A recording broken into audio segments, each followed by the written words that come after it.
It was in the middle of April 2010, and my unit was back in the States from Afghanistan. And we were demobilizing at Camp Shelby. Everything had been going well at Camp Shelby at this point. The days were relaxed, and I was actually getting full nights of sleep, and by full, I mean about 4 to 5 hours compared to 0 to 2 hours that I was getting downrange. But there was this one night I awoke in the middle of the night. It seemed to be around 2 or 3 in the morning. I felt that I was awakened by something other than my usual insomnia. I believed that I was awoken by a feeling that something was about to happen, but I didn't know what. I looked around the barracks and I didn't see anything, but the feeling was still there. I stayed awake for a few more minutes, scanning the room before starting to drift back to sleep. As soon as I fell back to sleep, from out of nowhere I felt this insane amount of pressure on my chest and saw a man with a pale face, black, combed-over hair with Vietnam-era Class A's pushing down on my chest.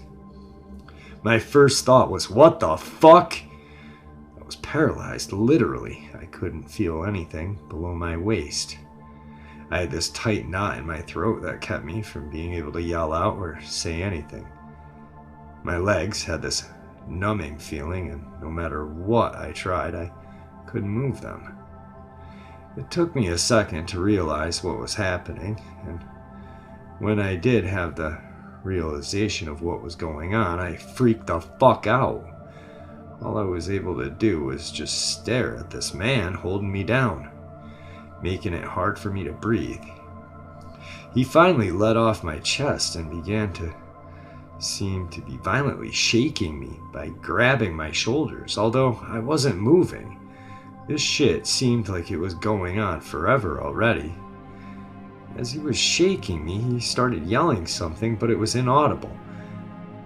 My mouth was just moving, no words coming out. At this point, the fear began to subside and was being replaced with pure anger.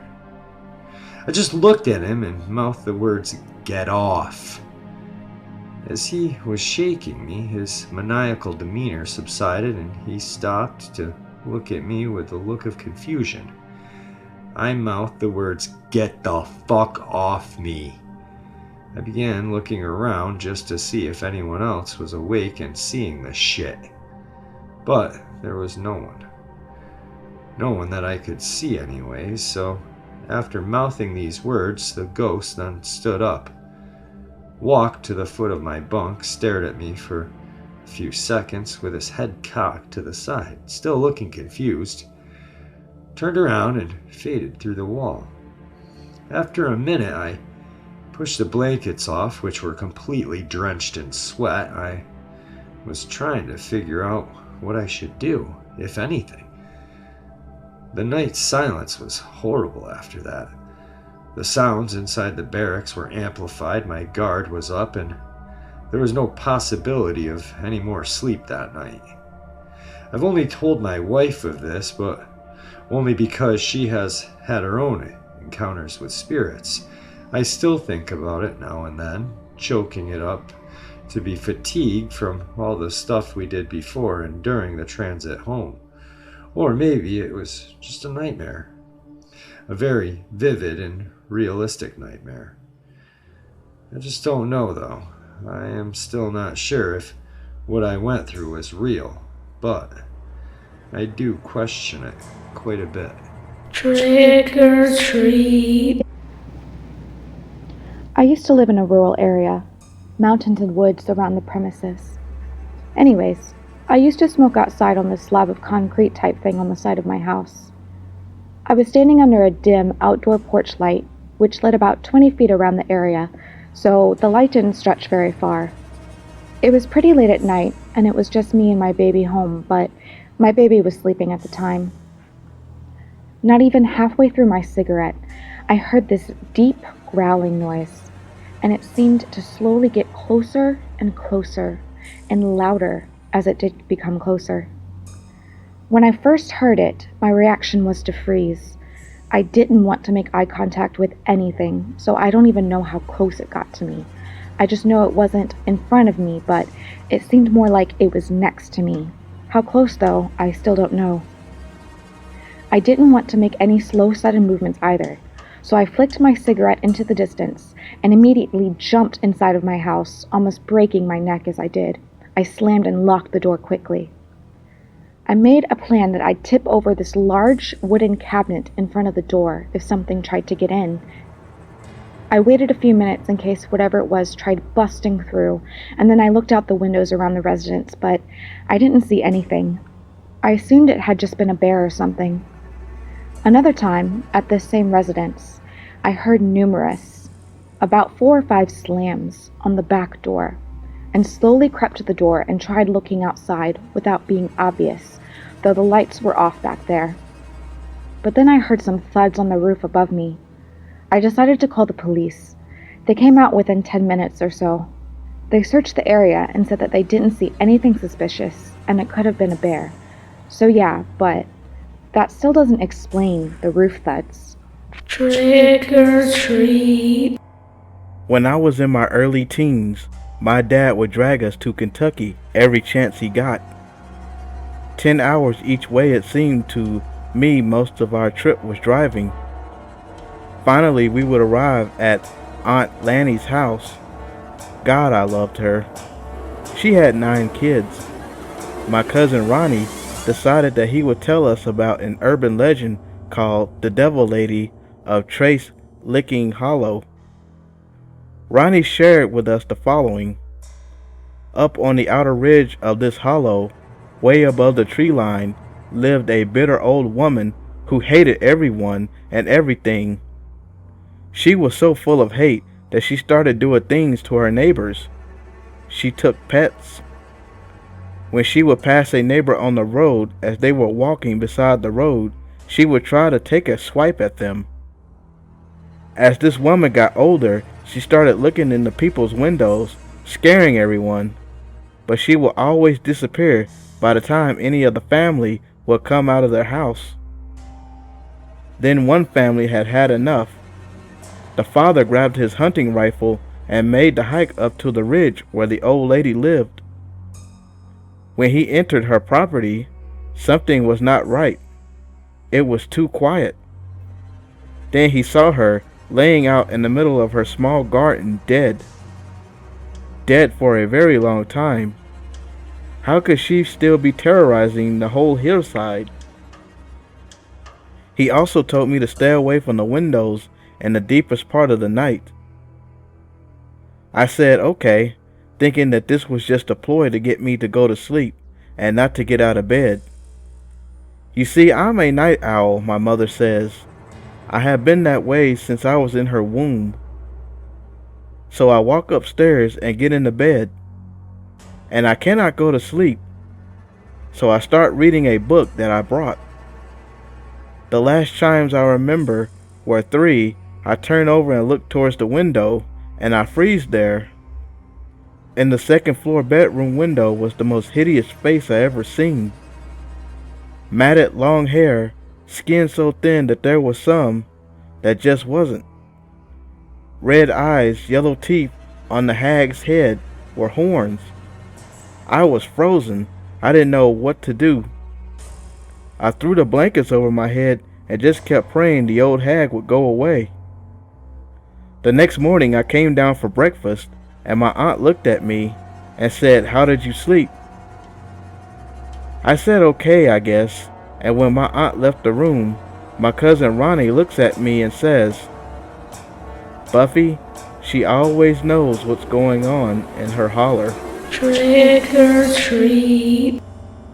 This happened when I was 7.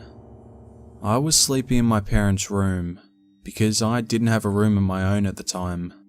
My dad was working at the casino down in Laughlin, which was about 30 minutes away from my house. At the time, we lived in a housing complex where every house looked exactly the same, except with different coloured shackles on the tops of the houses. It was around 2:32 in the morning when I woke up to go to the bathroom and get a glass of water before going back to sleep.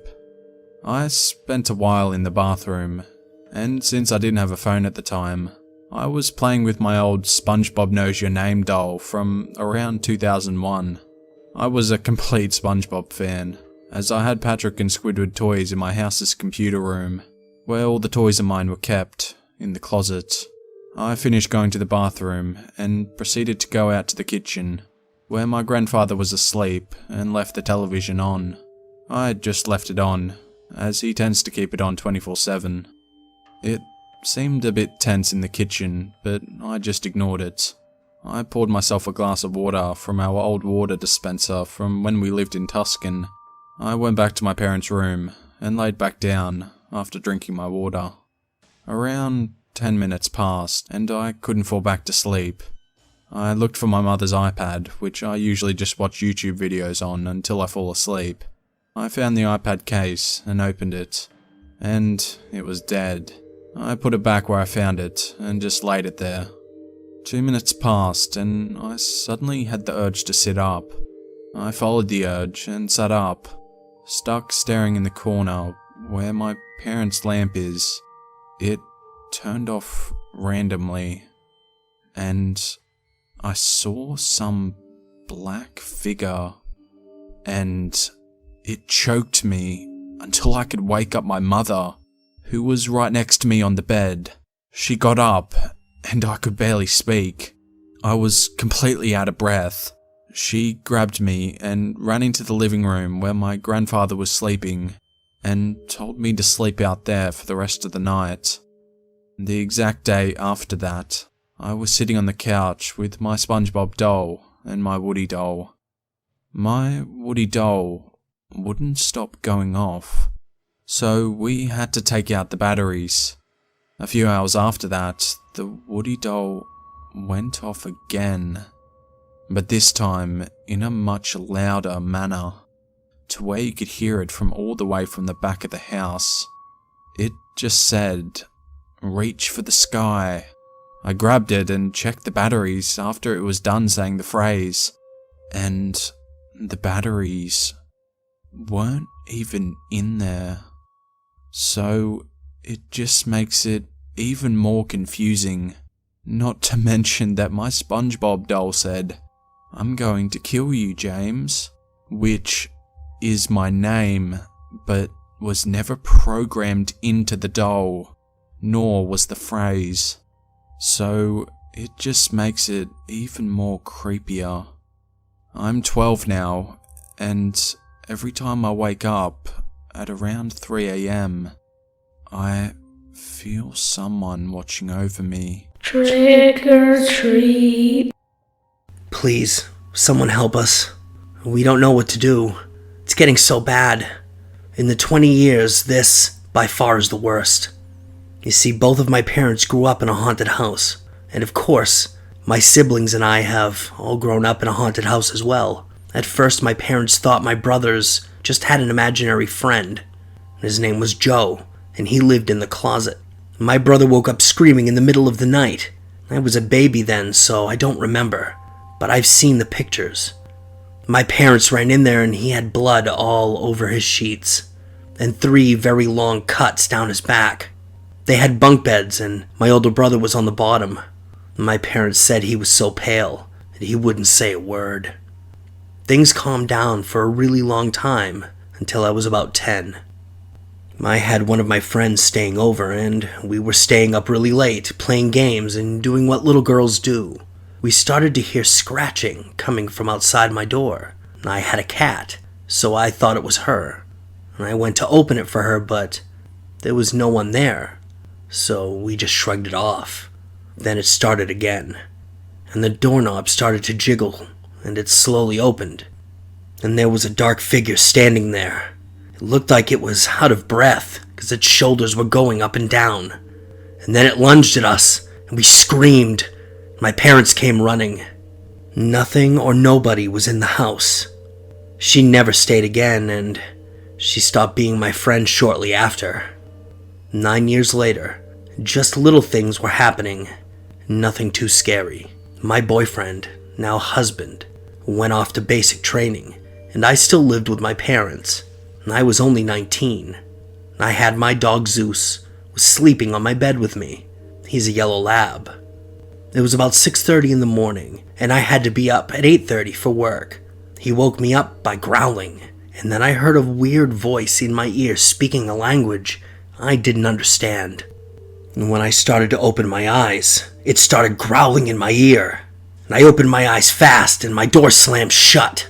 My dog was standing over me with his hair standing up, looking like he was about to attack something. Everyone was at work. And then I heard banging coming from my parents' room, and I got Zeus off of me. I jumped out of the bed and ran to my parents' room. Cabinets were being opened and closed fast, and things were getting thrown around everywhere around the room. And it wouldn't stop. I went to run out, and the door slammed shut. My dog was now running around the house barking and growling. It started running into the door, and I said fuck it and ran out of the room, grabbed my work clothes, my dog, and got the hell out. I dropped my dog off at my friend's, and I went to work early. And when I got home, my parents' room was destroyed. My mother was crying, and my dad was pissed. I told them everything. We decided not to talk about it again, and went on with the rest of the day. My brother still lived with my parents as well. That night, my door kept opening and closing, and I kept hearing running in the hallway. I thought it was him. I slipped on my slippers and stomped to his room. I was going to yell at him to tell him to knock off his stupid shit, but when I opened the door, he was snoring. I woke him up and made him promise it wasn't him. He told me to leave his door open to see if he sees anything. And I'm halfway down the hallway, and my brother yells at me to run to my room and not to look back. But of course, I turn around instead. As I turn around, I see a large black figure standing in the doorway staring at me. It had large red eyes, just staring at me. I froze and started to whimper. My brother, being the protective big brother, came charging, telling the thing to leave me alone. And when he got to it, disappeared. My brother ran to me, led me to my room, and slept on the floor that night to stay with me. I didn't sleep. Now, a year later, I'm 20. My husband is away for the army at the moment, and we are waiting for our plumbing to be done in our new house. Last night, we had a bad rainstorm. I woke up to growling again, but I couldn't move. Out of the corner of my eye, there was a figure with red eyes again, just staring at me.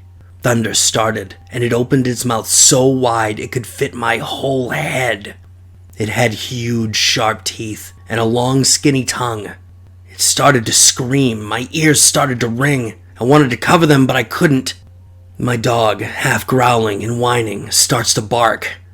My parents came running in, covering their ears, but stopped mid-run when they saw the same thing. My dad came running to me, picked me up, and carried me to his room with my dog following. Zeus had his back to us so he could face this thing, and he never took his eyes off the figure until it was out of sight. I finally was able to move, and I started crying and shaking, uncontrollably. My brother lives here as well, with his girlfriend. We heard her scream, and then she started banging on the door, so my dad opened it. And she came running in, crying and shaking as well, and we started to ask where Mike was. Before she could answer, he came out of the room on his hands and feet with black eyes, just staring at us. We all froze, and none of us knew what to do. My brother then popped his neck and started running for us. My dad slammed the door shut and locked it. My brother started to run against the door. My mom was screaming for it to get the hell out of her house, and just kept repeating this while throwing things and stomping. And then it all went quiet. My dad opened the door, and my brother was passed out in front of the door with his nose bleeding. When my brother woke up, we told him everything. He didn't remember. He remembers hearing screaming, and then it all went black. He tells us he's sorry, and then stays quiet for the rest of the night. Nobody slept that night, and we all called in and tried to figure something out. Now, it's the next night, and it's 11 o'clock at night. We are hearing the growling and the scratching throughout the house. We can't do this again. Please help. I think it should be noted that sometimes to be lucky is better. Considering I've grown up in a haunted house and survived my first Ouija board encounter, I was feeling lucky. My friend Jason had given a board to him by his Aunt Robin. It was an old board, He called it a psychic circle. To me, it looked like a very strange Ouija board. I'd never seen one before. He was given this board and put it away in his bedroom closet. That's when things started to happen. Hearing voices coming from his closet and seeing shadows around his bedroom and kitchen. Personally, I thought he was full of shit. Like I said, I grew up in a haunted house. I'd never felt anything in his apartment. That was until one evening we were doing like we normally did, drinking and playing GoldenEye for the Nintendo 64. I was in a few deep, but I know the feeling I got. The only light on in his apartment was a lamp in the living room. It was throwing a glow into the kitchen. I looked up to see a shadow staring back at me in the doorway. I jumped, and it was gone. I paused the game, obviously startled. He turned to me. Believe me now? I did believe. As a matter of fact, I would see and hear things from that point on. It became normal since there never seemed to be anything evil in the apartment. It just became part of daily life. Jason has 4 children and they were small at the time. His oldest daughter, Nicole, was 8. Jason had mentioned to me a few times he thought who or whatever was floating around in his apartment had taken a liking to his children, especially Nicole. A feeling of comfort, of protection. He knew better than I. He lived there and I myself never experienced this in front of me. One beautiful June afternoon, Jay stopped by and told me he was having a get-together that evening. A few drinks and some good company. Of course, I jumped at this, put back a few green monsters, and hung out with some good friends. It was an offer I wasn't going to refuse. Later that day, as it turned into night, I picked up a rack and headed over. The fun was already in full swing. Jason and his wife at the time, Paul and Robin, his aunt and uncle, his brothers Nate and Rob, and their girlfriends. We laughed and drank, having a blast. We talked about the upstairs neighbor who, a couple of weeks prior, lit himself on fire in his bed, burning himself and almost his wife. I was always under the assumption he was on crack, and of course he was hearing voices. Well, he was on drugs. I would think hearing voices would come along with it. Now this part is a bit fuzzy after a few green monsters. I don't remember who brought the board out, but the next thing I knew it was on the table. And yes, I sat right down eager to get some contact with the other side. Important life lesson 1. Drinking and playing with instruments that allow you to contact the other side is a bad idea. Jason, Paul, and Robin also sat down, and we began. We each put one finger on the oracle, and at the first question, Harold came through talking to us. The energy in the apartment was alive. It was around us. It seemed to envelop everything. As we asked the questions, Harold replied in kind. His answers were cryptic, of course, but understandable. It was more or less small talk, but Paul was starting to freak a little. It could have been the energy or the moment when he realized that we were really talking to a spirit, or all of it together. Apparently, Harold sensed this. He began to answer all of the questions with Nicole. That's when Jason noticed his daughter standing just around the corner. Now, in hindsight, it really was a bad idea, and this is where important life lesson 2 comes in. Paul wasn't as much of a believer as Robin was. Paul asked that he was given a sign. The board answered, "Hello, Sagittarius." He then took his hands off the board and got up from the table. Nicole joined in. The energy in the room settled down, and so did our visitor through the board. We learned a few things. There were fires and loss of life within the building. There was more than one spirit occupying the building. They were able to communicate through the psychic circle, even though it wasn't being used. The one that was a huge surprise to me. That would explain the activity around the apartment. Taking things a step further, we asked about the neighbor upstairs. Because of the presence of the board, they were able to voice themselves to him as well. I thought it was just the drugs. Now at that point, Rob and Nate were on the porch continuing to get very drunk. They filtered in every now and then to use the bathroom, but never interrupted us. After Paul left the table, he joined the 2 brothers outside. At one point, he returned to the kitchen and watched what was happening. Harold then pulled the creep factor on us, more or less telling us and professing his love for Nicole. Robin told the board Nicole is only a little girl. That was unacceptable. The room felt different, almost angry in a way, like our visitor didn't like the answer at all. The four of us just stopped and looked at each other. The room itself seemed to dim. The air got heavy. As I looked up, the look of pure terror splashed across Paul's face. The four of us looked up, and there was a black mist swirling 1.5 feet above our heads. It resembled how water swirls around a toilet bowl, only slower and looking at it from the bottom. No one in the apartment was smoking anything, and the mist appeared out of absolutely nowhere. The glasses on the table began to rattle and vibrate. On the counter, in the sink, we could hear dinnerware in the next room rattling and vibrating where they sat. The sound was almost deafening. Only the glasses and dinnerware made noise, nothing else did. Rob came in through the door and looked around, a mix of confusion and fear on his face. That's when he noticed the board still on the table. "What the hell is this? Shut that shit down." We did shut it down. We said goodbye to the board, and it stayed on the porch that night. Not long afterward, Jason told me about the info he had gathered about the building he lived in. The town I live in at one time was a bustling mill town. A lot of the apartment buildings were constructed to house the workers and their families. His building was a large one. We both live right up the hill from the old mills. His particular building saw a good deal of trouble. It had nearly burnt to the ground twice, and old town records showed about 50 people had lost their lives. Now, as far as names, he never got any of that. We were never able to tell if Harold lived there or not. A few years later, and he had moved out. He and I are still very close to this day. We normally get together every other weekend to game, and from time to time he tells the story. And so do I, for that matter.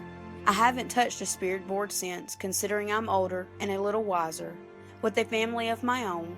Sometimes it's just better to be lucky enough to get out an experience like that without any scratches. That leaves me with life lesson number 3. Don't play with anything you don't understand. You know me, brother. We've been close for most of our lives. So now you'll know that when I tell you this, it's not bullshit. This had to be the single most terrifying experience I've ever had. Imagine having your entire faith shaken, how that would feel. Imagine everything you thought you knew being questioned. Finding out the world around you is everything you've speculated it to be. I was stationed at Pensacola, Florida toward the end of 1995, fresh out of boot. I was 19 and completely enjoying life at this point. The sun, sand, and waves, the people, and of course, the women. I was there for my DoD training, not exactly the most thrilling path one may think. Photography, documentation, government records, and confidential information. I may not be training to take down foreign governments or be in the special forces, but doing this could bring me to some highly confidential situations, and that made me feel excited about the path I would take in my career. Our barracks are what we called quads. Each building had 4 small apartments and a common room. Each apartment had 2 personnel living in it. My roommate, whom we will call Mark, was a lot like myself. He had a big interest in the paranormal, mostly fueled by a number of the experiences I had told him about. We had discussed the Ouija board a few times, and finally decided to pick one up. We tried to get it going, but we got nothing. It was obvious the board had no juice in it. I told him to leave the planchette on the board for only an hour or 2. I was going out for the night.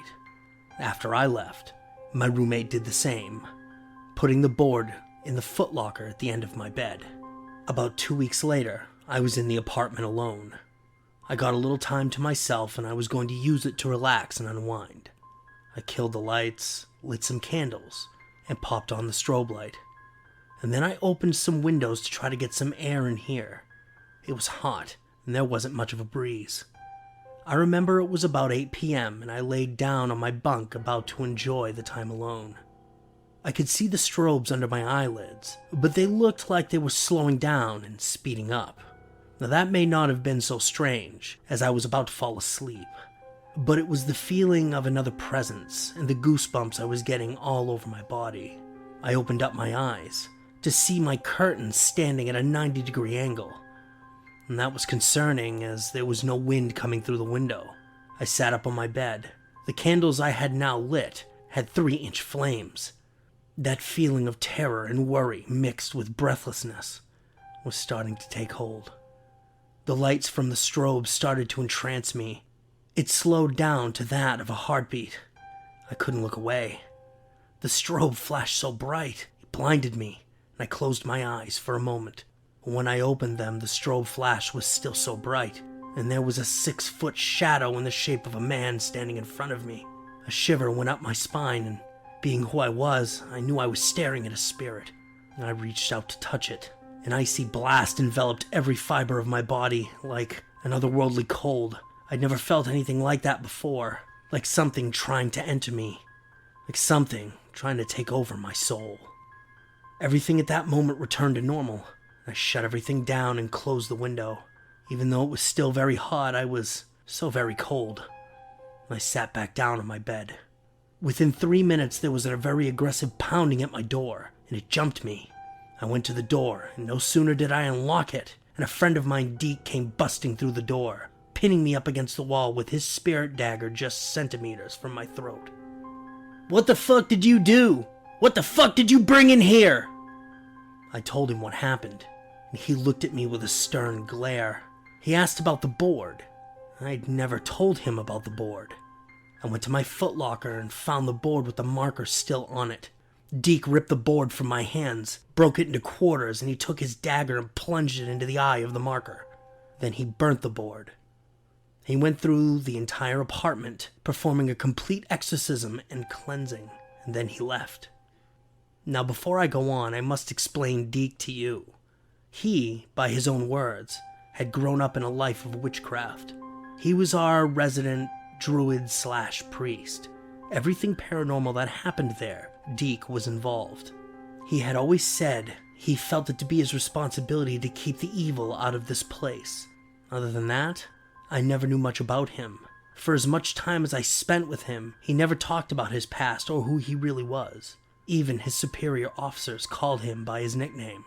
He was in all accounts a stranger to me, to all of us. Only minutes after Deke left, my roommate showed up. I was agitated, bordering on full-out rage, and I couldn't understand why. I told him about what happened and yelled and bitched at him. I didn't want to, but I couldn't stop myself. I put all my metal back on, dog tags, rings, etc., and they burned, like they had been superheated.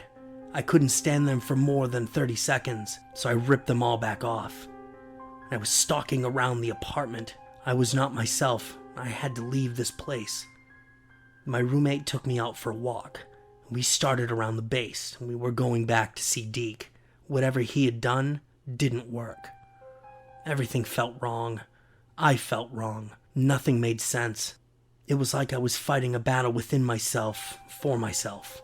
I was losing. We walked by the base chapel. I froze. I couldn't move. I wasn't in control of me. Something was controlling me from the inside, like I was in a cage and I couldn't do anything about it. I walked to the entrance of the chapel. There were 3 steps to the door. A voice came from somewhere inside of me using my mouth to speak. "You can't stop me. I'll come in if I want." I made it up the first 2 steps. Before hitting the 3rd, I was thrown backwards on the ground. There was no one around me. That caused me to have some control back, and I got up, looking at my roommate. We continued on to Deke's. I was so confused, like there was a cloud over me. I kept hearing this phrase in my head. It repeated over and over. Go to the ocean, see the ship. The sea wall was on our way, and we walked to it. We stopped at the wall that overlooked a small harbor. Other than the normal traffic, there was nothing out of the ordinary. That's when I noticed some flickering lights about 500 yards out. They looked like torches, and then the translucent figure of a tall ship came into view. I looked at my roommate. He didn't see it, and I didn't say anything to him about it. We finally reached Deke's quad. I didn't even get the chance to knock on the door. As I reached it, Deke pulled it open and then pulled me inside. And yet again, I found myself up against a wall, with his dagger to my neck. I was pissed. The anger inside of me was welling. I couldn't control it. He was shouting, asking questions. Then I realized he wasn't speaking to me. He was talking to what was inside of me. The scary thing, it was responding. 2 others entered the room. They were Deke's quad mates. There was Ronnie and Dar. They sat me down in the chair in front of a window, and Deke went right into his exorcism. Now, unless you've gone through something like that, you will never know. I really don't even remember much from it. But what I do remember was the pain. Like whatever was inside of me was being pulled out, and it was kicking and screaming the whole way. And every time it scratched, it burned like fire. Dar was in the window behind me. She turned around to look out of the window to see a fox sitting there, staring directly at me. I was out. The rest was told to me by the others. I apparently had my chin to my chest, and I was mumbling something that couldn't be understood by the others around me. When Dar saw the fox, she was perplexed. Foxes are extremely rare in this area, so she and Ronnie ran out of the room. They followed the fox around the back side of the building as it ran behind a large oil tank. They both ran around opposite sides of the tank. The fox had vanished. It was nowhere to be seen, like it had never been there. By the time both of them had come back, I was out of this trance and the exorcism was done. Deke had given me the information on what he believed happened to me. By leaving the oracle on the board for so long, it drew a spirit in. It presented itself to me, and as I touched it, it was able to possess me. And that's why I couldn't stand the blessed items, my apartment, or the chapel for that matter. He believed the spirit called the fox, so it had a way out. After this, life returned to normal. And that was the last time I had a board or used one or even looked at one. My roommate and I left. We walked to the seawall and watched the sunset. My head was empty. I was so tired and drained, I couldn't hold a thought of any kind. I brought my attention to the sunset. I don't know if Mark was seeing what I was. It was like a huge rift in the sky. It was closing and shrinking. I'm not even sure if what I was seeing was real given everything that had just taken place in the last 12 hours or so. But I can tell you, I've never seen a sunset close sideways.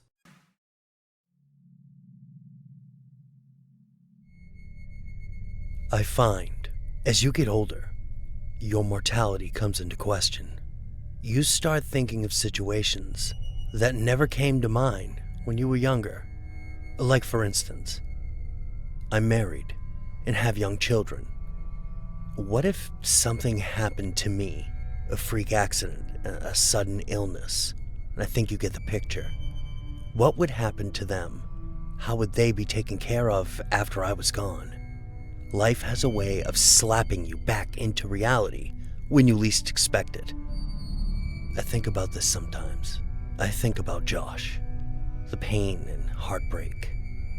I'll question if I made the right choices. Maybe I could have done more. What if I'd just made a phone call or a spontaneous visit? Was it something small I missed? The shoulda, woulda, coulda thing can gnaw at you, make you second guess yourself till the end of your time here in this place. I, for one, can tell you how that feels, but I can also tell you not to beat yourself up when it comes down to that. We can only make the decisions based on how we felt at the time. It's like the old saying goes, hindsight is always 20/20. My life was very different 6 years ago. I was in the beginnings of where I am right now. I was no angel. I have a past like we all do. Some good, some not so good. I had gotten to the point I was going to have a stable and promising future, or I was not. Stay on that old path and live my life on the edge. The problem with that, if you're on the edge, sometimes you fall off of it. And as I quickly realized, when you have children and a person you know you want to spend the rest of your life with, living that way just won't do. Sometimes you have to say goodbye to people because of how they're living their lives. when you know if you keep them around, they will drag you down with them, especially if they don't want to make that change for the better.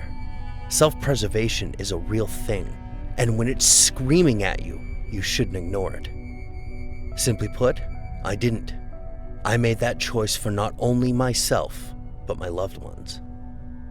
My friends and I were hell on wheels. We partied, we did everything, tried just about everything. There are some times I'm not exactly sure how I made it through.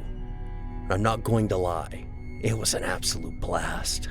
Some of the funniest times were with those guys, as well, some of my roughest. But when you have that group of guys, that band of brothers, there isn't much you can't get through. Like I said, I got to a place where this lifestyle wasn't going to work. I buckled down, went to school, and got a good job. A place I'm still at, and in a much better position than I was. There were some of my friends that moved on, and some that moved in a different direction. And when you start to feel invincible because of the trials and tribulations you have survived through, you think you're just that, invincible. That's when something like addiction can come up and bite you on the ass. And by the time you realize it, it's too late. A lot of the details are sketchy, the who, why, and where. I don't really know.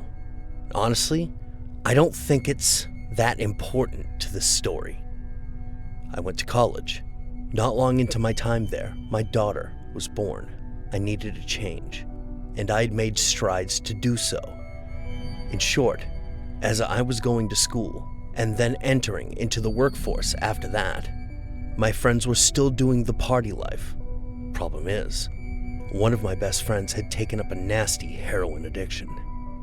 At this point, he wasn't willing or able to get clean.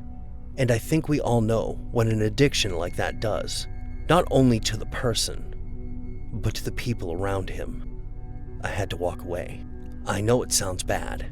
I had people who depended on me with their well-being. I had met and gotten serious with my future wife. I had my daughter and hers. In this situation, they came first. I can't begin to tell you how that made me feel inside. I knew my family needed me, and I knew there was no way I could help Josh. With my limited resources and options, I had to walk away. The feeling of helplessness never went away, nor did the feeling that I had failed someone who I had regarded as a brother. There was a light at the end of the tunnel. Josh had resigned himself to get clean, to come back to the world of the living. We talked a few times. He was doing well. Things looked like they were starting to come together for him. He had made it a point to be clean, for his children, for his family, and most importantly, himself. On one particular morning, I got a phone call before leaving for work. He had died of a drug overdose. Every town, city, community has a drug problem. Sometimes you don't see it. Sometimes you do, and you just ignore it. Where we lived was no different. Within the heroin being dealt around this area, fentanyl was mixed with it. It was killing people in higher numbers. There were a rash of overdoses and deaths because of this new dope going around. I don't know what triggered Josh to use. I haven't asked. He'd been doing so well. I spent time with friends, trying to make sense of what happened and why. In the end, we all knew those answers wouldn't be found. That time was inevitably used for remembering the positive things and the good times shared. Time didn't seem to exist over those few days. It was surreal. Everything moved so fast. We all gathered, and when I say we all, I mean all family and friends got together to celebrate his life. It really was a celebration. We had tents set up to cover the food and drink tables. As well, a tent that sat over the table his urn was kept on. It was a beautiful day, sunny and warm. There wasn't a cloud in the sky, nor even a breeze blowing through. I don't know how well I could explain this. A gust of wind, that no one felt, that did not affect the tents over the food and the drink, almost blew the top off the tent that covered his ashes. We all saw it, witnessed something that was completely out of the ordinary.